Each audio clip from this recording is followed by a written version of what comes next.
Time of the clash. Britons face their highest tax burden since the Second World War. But has our new socialist government done the right thing in the face of economic peril? The wealthy and middle classes have been clobbered by high tax Hunt's autumn statement, while 3.6 million people will start paying tax for the first time. Britain's total tax burden now sits at a staggering £1 trillion. So what do you think? Do you support Jeremy Hunt's plans to raise taxes and slash spending in the autumn budget? I want to know your thoughts. Dan at gbnews.uk.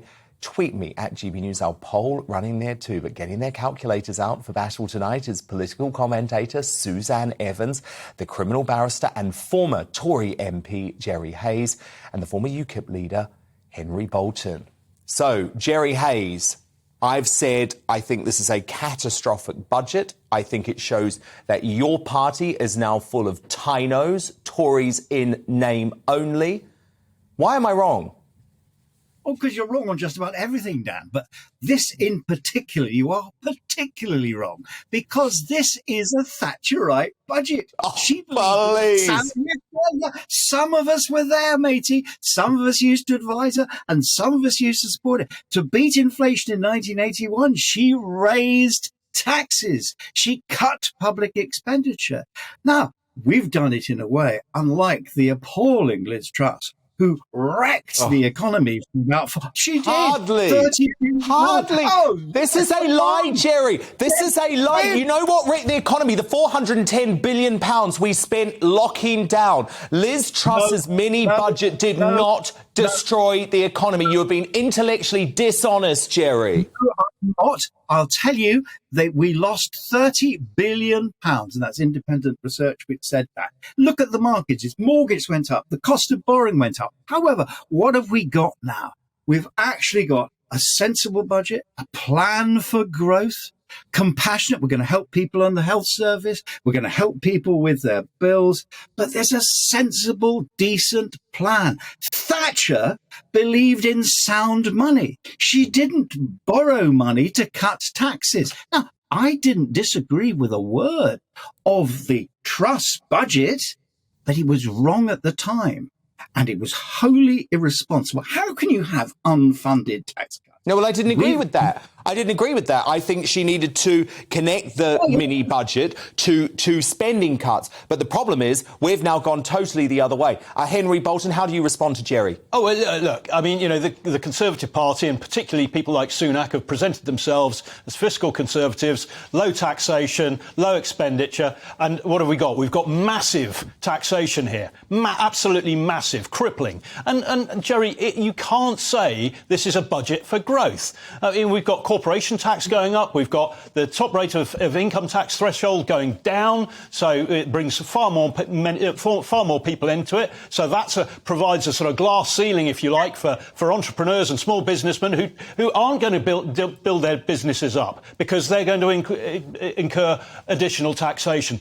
We've got, we're hitting the ordinary people as well, because a lot of these cuts that the government's going to impose, they're trying to pass the responsibility onto local government by removing the cap on council tax. There is nothing in this budget that is conservative, in my mind, as the way the Conservative Party has presented itself. Now, if the Conservative Party wants to have a discussion and a debate within itself as to what conservatism actually means and what they are, then I think that's a very good idea. Because Jerry I think Hayes, don't you need to start having that debate?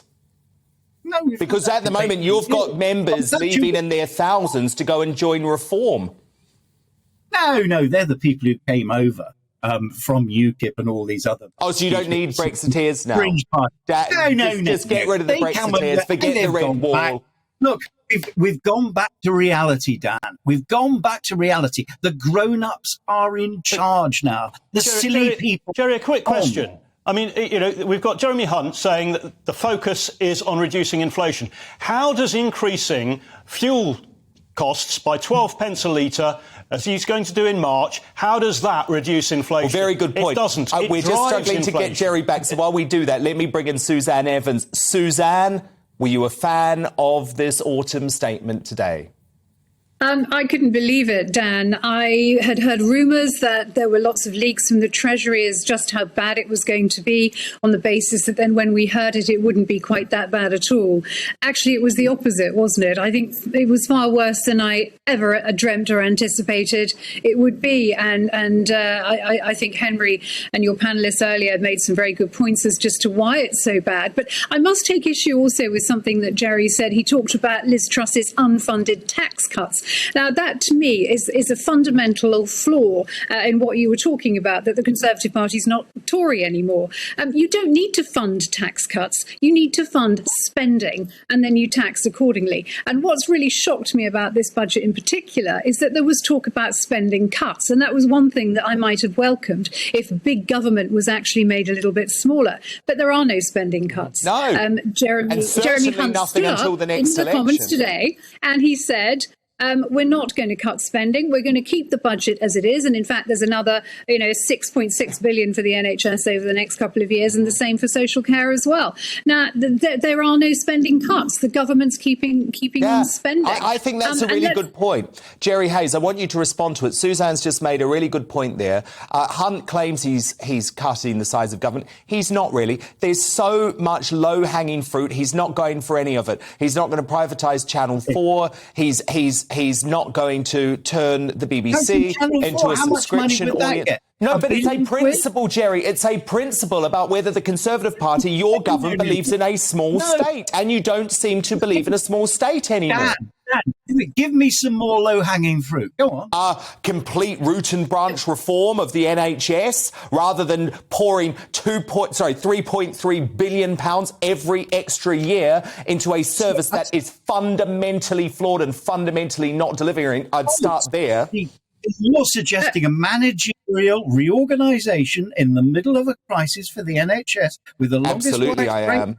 It's more than a managerial reorganisation. I'm suggesting a root and branch reform. There are easier low-hanging fruit. You could, Esther McVey, I think, made a very good point in Parliament today when she stood up and she said, if the government has enough money for HS2, it's got enough money not to raise taxes. If it has so little money it has to raise taxes, it doesn't have enough for HS2. Well, there'd be £100 billion right there, Jerry. £100 billion if you scratch HS2. What was the reaction of the markets today compared to the mini budget? Oh, so they're in charge, are they? So they're in charge. No. They have always been in charge. Get real. The markets did come in. But Jerry, look, shouldn't we be pushing back against this? If you're a true Conservative, are you going to let the market simply manage it, or do you believe in low taxation? You've got some choices to make. And you say, look, these are managerial issues. Yes. Because if you're throwing money at a dysfunctional organisation, you are fundamentally failing in good governance, surely. And, some low-hanging fruit. There have been so many really well-thought-through advocates for reform of the business rates. But we're not addressing that either. There are all sorts of opportunities here that simply the government is not. Well, this was an attack on small business today as well. Fascinating debate. Thank you for having it.